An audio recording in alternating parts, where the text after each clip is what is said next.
Oke, selamat siang. Jumpa lagi di Payungi University. Teman-teman semua, saya siang ini Minggu setelah gelaran Payungi saya berjumpa didatangi oleh senior saya, namanya Mas Amin Sudarsono. Nah, Mas Amin ini orang yang sebenarnya banyak bicara tentang filantropi, bicara tentang pemberdayaan masyarakat-masyarakat marginal. Dan kalau teman-teman pernah membaca bukunya, itu dulu bicara tentang kepedulian NU Pekalongan ya Mas ya? Community Center, Community Center. Nahdliyin Center. Nahdliyin Center.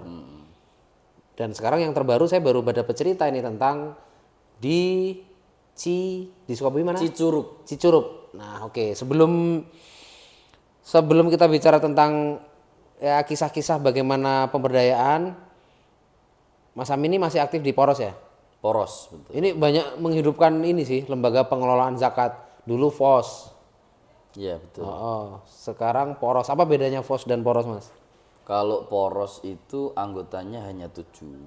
Hanya untuk ormas Islam. Jadi yang umum atau tidak berbasis ormas atau yang lembaga zakat dilahirkan perusahaan misalnya itu nggak bisa masuk karena memang Poros ini anggotanya 7 hari ini dari lembaga zakatnya NU, Muhammadiyah, Persis, Hidayatullah, Al-Irsyad, Wahdah, sama Dewan Dakwah.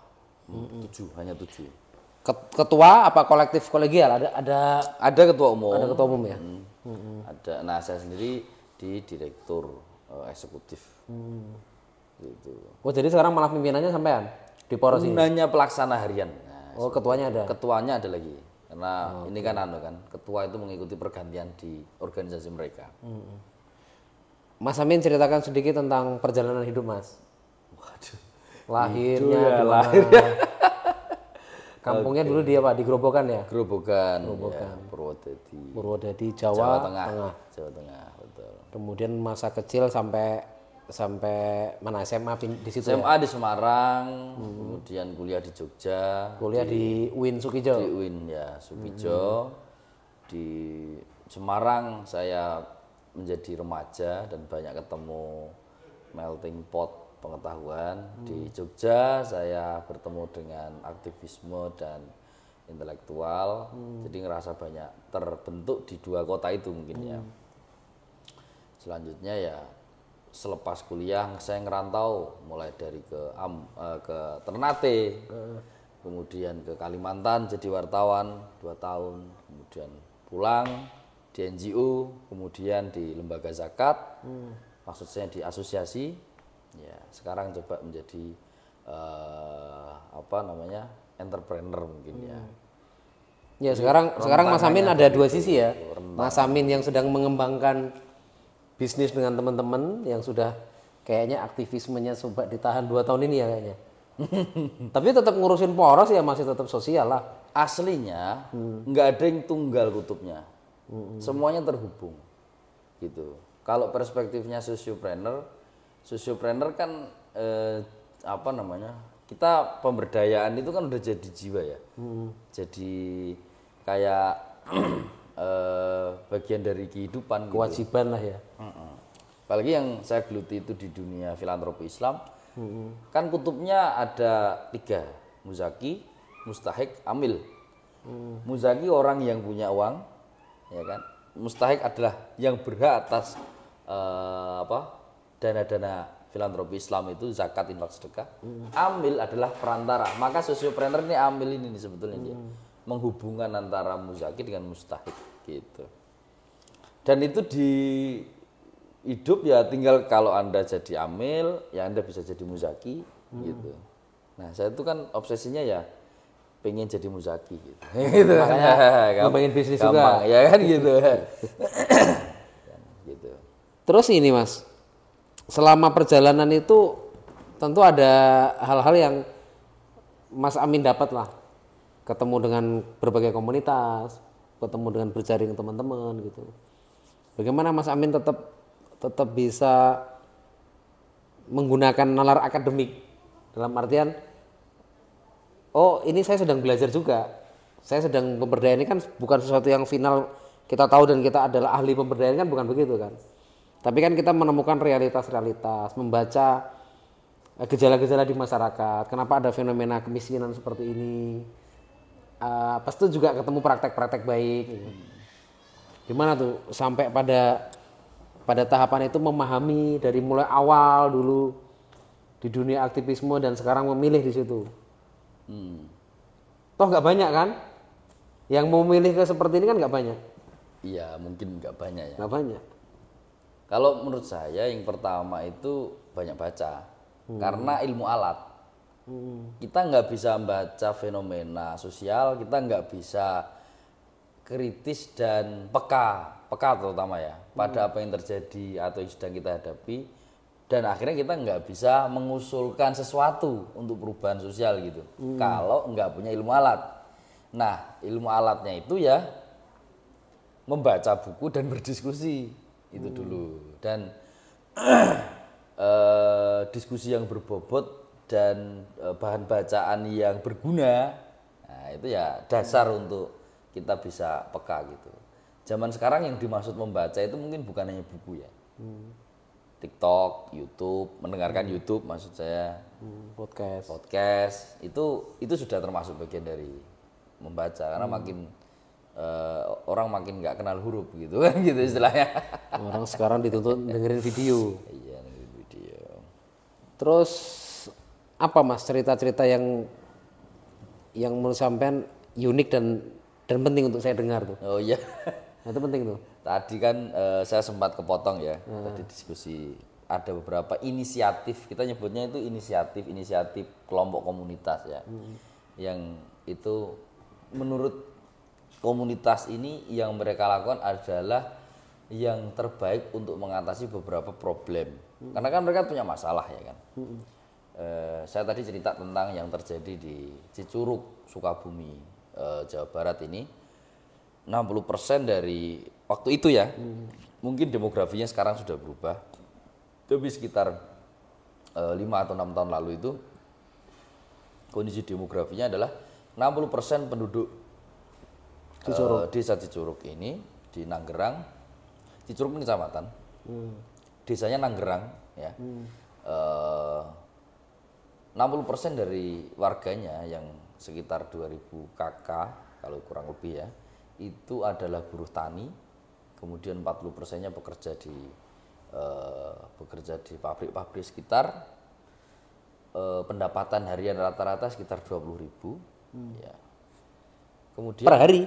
Iya, per hari istilah rata-rata kan. Lakinya atau buruh perempuannya Masuk uang ke keluarga. Ini. Sehingga terjadilah satu hal yang kalau diukur di angka kemiskinan, ya muncullah gap itu. Kemudian fasilitas desa tidak memadai, munculnya angka kriminalitas karena problem-problem ekonomi sosial dan seperti itu. Nah, muncullah inisiatif yang waktu itu diusulkan oleh Buya Abdul Basit. Buya Abdul Basit ini adalah pengasuh pesantren Al-Amin. tokoh lokal situ? Tokoh lokal yang menginisiasi waktu itu namanya Forum ZIS ya. Forum ZIS adalah ZIS itu zakat, infak, dan sedekah. Nah, kalau bicara zakat, orang dari zaman Nabi ya sudah membicarakan itu. Tapi mempraksiskan menurut lokalitas, salah satunya adalah yang dilakukan oleh Buya Abdul Basit bersama masyarakat dan para santrinya. Yang pertama, prinsip yang dipakai adalah belajar zakat sebelum nisab. Ini prinsip satu, belajar zakat sebelum nisab. Ini menarik. Kenapa?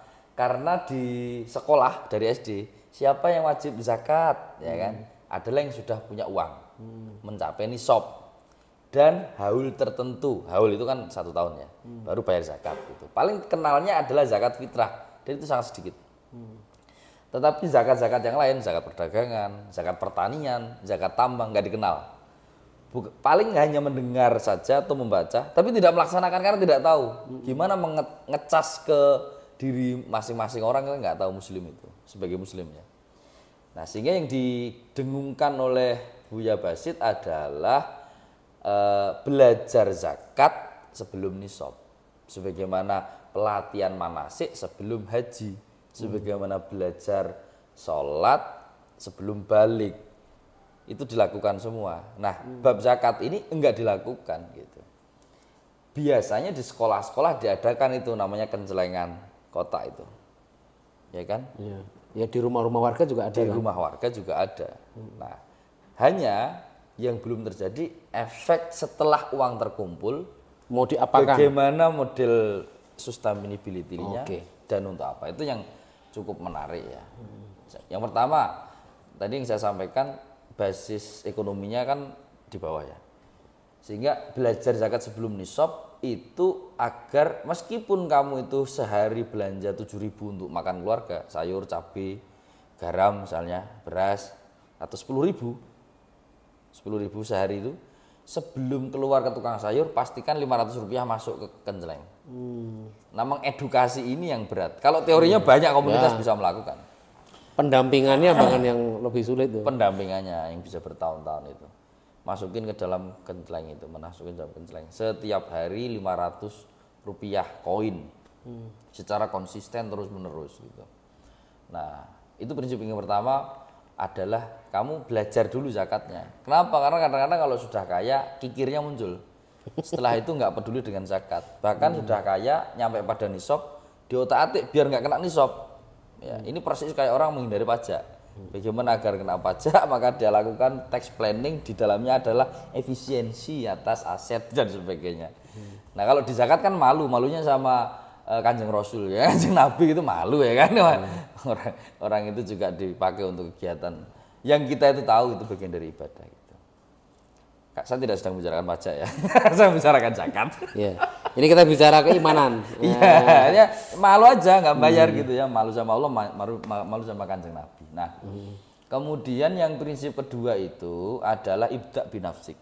Jadi para penggeraknya, nah ini benar itu, ada 4 atau 5 kalau nggak salah. Yang pertama, 1, ibda binafsik. Kalian yang harus mencontohkan dulu si para penggerak ini. Yang kedua, para penggerak ini melakukan sosialisasi forum ZIS di semua komunitas.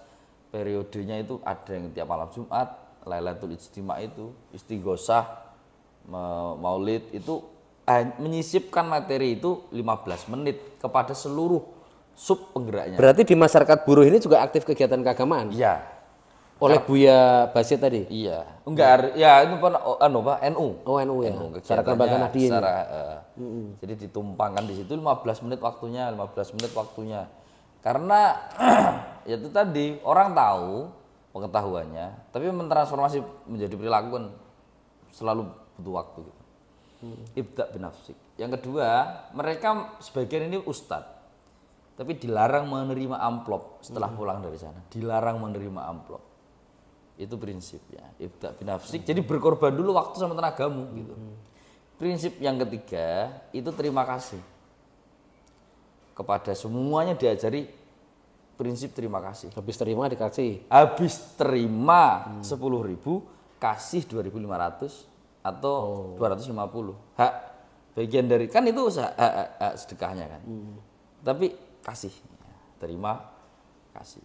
Prinsip ini yang menarik sehingga kemudian dalam waktu 4 tahun kan bisa jalan menjadi halus, penerangan di semua sudut kampung, yang melahirkan semuanya ditanggung karena Forum ZIS juga menerima namanya volunteerisasi, yaitu klinik, dokter, perawat di Lingkar Cijuruk dikasih form untuk apakah Anda bersedia memberikan sedekah skill dan sedekah waktu praktek kepada anggota Forum ZIS kami yang berobat ke sini.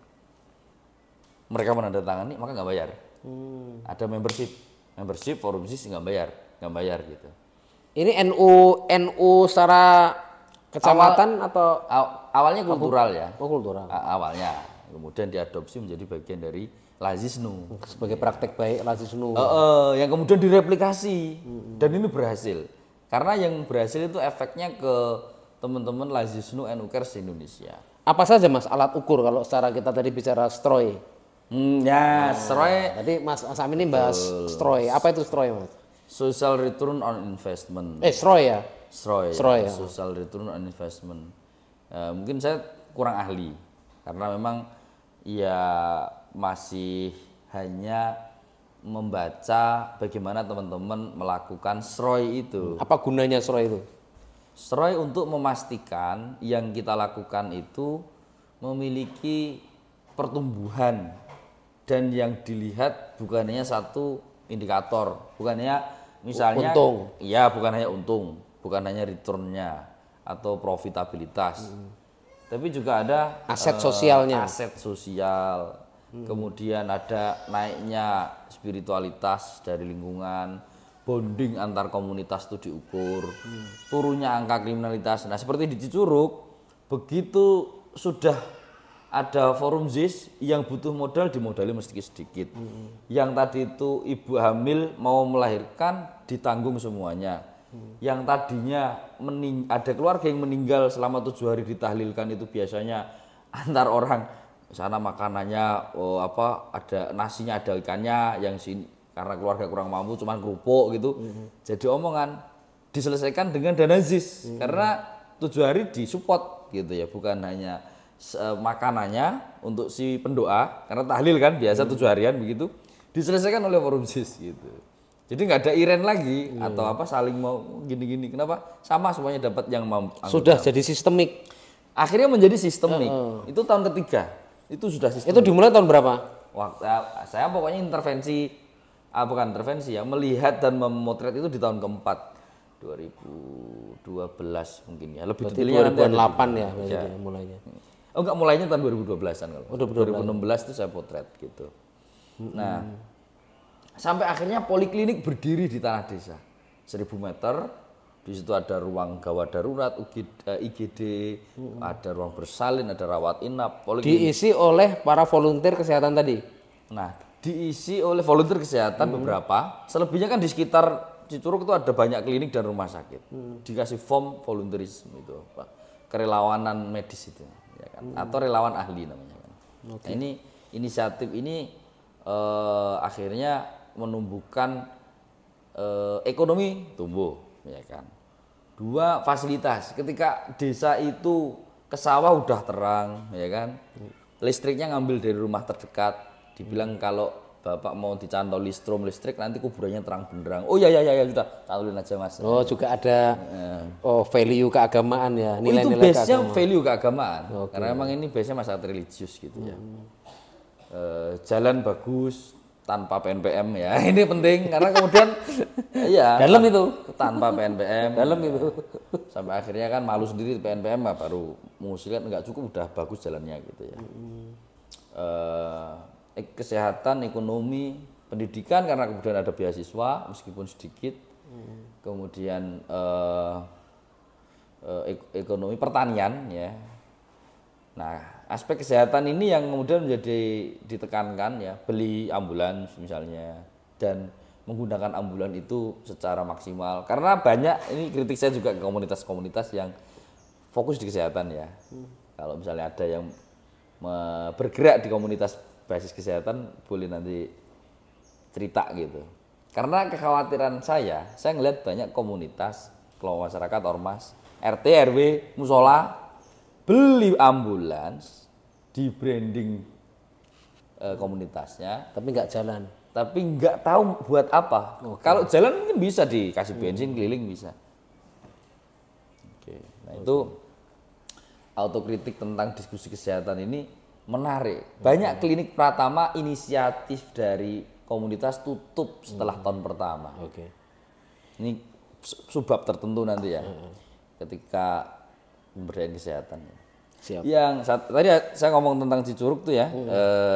Prinsip pertama adalah berzakat sebelum nisab, yang kedua adalah ibda binafsik atau mulai dari sendiri, yang ketiga adalah prinsip terima kasih. Terima kasih. Sehingga tidak ada yang uang itu berhenti, nggak ada. Karena juga langsung disalurkan secara baik. Transparansi kunci dari semuanya. Karena apa? Uang publik. Dan ini mulai dari kelompok kecil sampai gede mestinya terjadi. Kalau itu terjadi selesai, itu maksudnya orang trust kan. Gitu. Oke, kita nanti lanjut lagi di part kedua.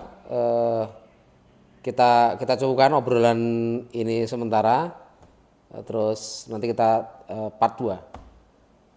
Terima kasih.